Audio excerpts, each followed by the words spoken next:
अस्सलाम वालेकुम दोस्तों, राज़ी इत्मीनान चैनल में खुश आमदीद। आज हम एक कहानी से सबक सीखेंगे कि हम अपने दिमाग को कैसे खाली कर सकते हैं।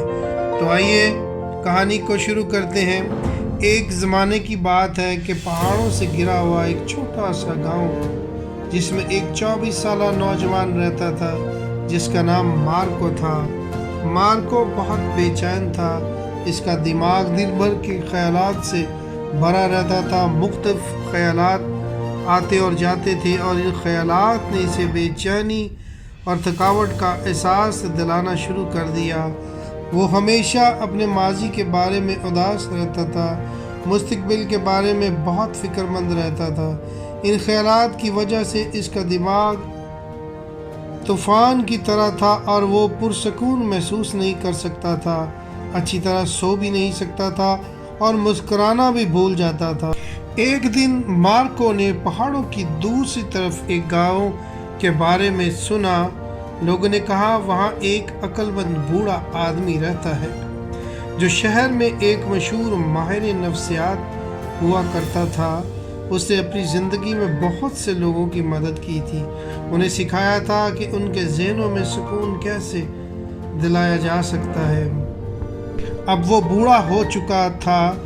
उसने शहर के मसरूफ़ ज़िंदगी छोड़कर फितरत के करीब एक पुरसकून गांव में रहना शुरू कर दिया था।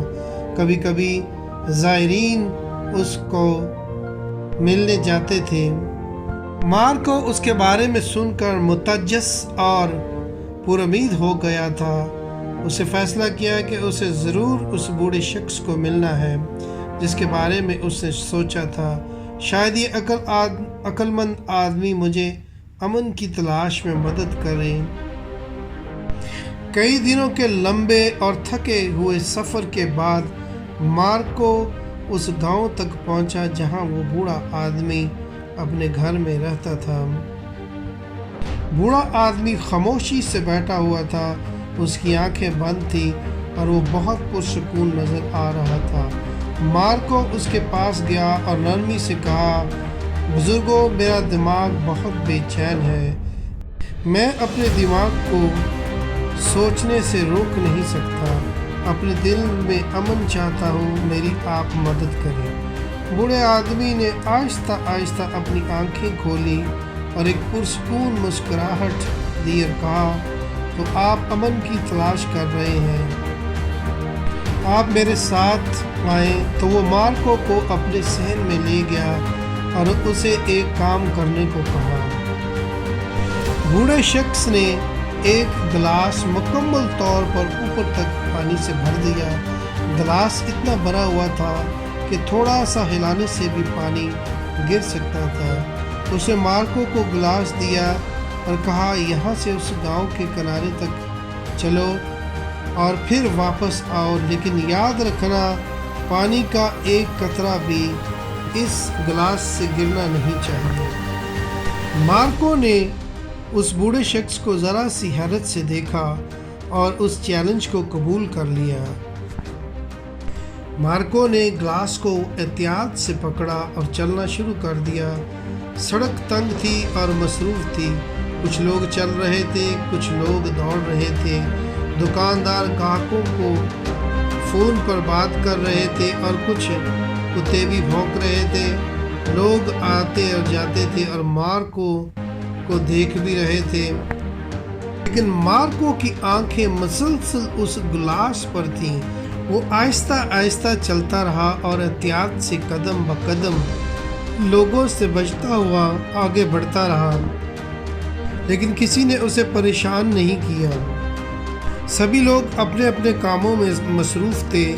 आखिरकार मार्को बूढ़े आदमी के पास वापस आया और कहा कि मैं वापस आ गया हूँ।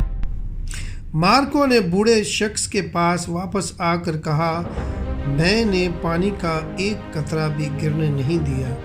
बूढ़े शख्स ने सर हिलाया और मुस्कुराया। फिर उसने पूछा, ये तो बहुत अच्छी बात है, लेकिन मुझे एक बात बताओ, क्या तुमको सड़क पर खेलते हुए बच्चे नज़र आए? क्या सड़क के पार कुत्ते भौंकते हुए तुम्हें महसूस हुए? مارکو نے پھر حیرت سے اس شخص کو دیکھا اور کہا میں نے تو کچھ محسوس نہیں کیا، نہ مجھے کوئی لوگ ہی نظر آئے، میری تو تمام تر توجہ اس گلاس کے اوپر تھی اور اس پانی پر، تاکہ کوئی قطرہ اس گلاس سے باہر نہ گر سکے۔ بس بوڑھا شخص مسکرایا اور نرمی سے کہا یہ وہ راز ہے جو ہمیشہ آپ کے اندر رہتا ہے، لیکن آپ نہیں جانتے تھے کہ آپ کا دماغ موجودہ لمحے میں کب رہتا ہے، جس میں نہ کوئی خوف کی گنجائش ہوتی ہے، نہ کوئی الجھن ہوتی ہے اور نہ کوئی اضافی خیالات ہی ہوتے ہیں۔ جب آپ گلاس میں موجود پانی کے بارے میں سوچ رہے ہوتے ہیں، اس وقت آپ کا دماغ مکمل طور پر خاموش ہو گیا ہوتا ہے۔ آپ ماضی کے بارے میں اداس نہیں ہوتے، آپ آہستہ آہستہ مستقبل سے خوف زدہ نہیں ہوتے۔ مارکو نے یہ سمجھنے میں جلدی کی اور سوچا کہ یہ وہ امن ہے جس کی وہ تلاش کر رہا تھا۔ مارکو نے محسوس کیا کہ یہ وہ چیز ہے جو ہمارے اندر پہلے سے ہی موجود ہوتی ہے اور یہ وہ موجودہ لمحہ ہی ہوتا ہے۔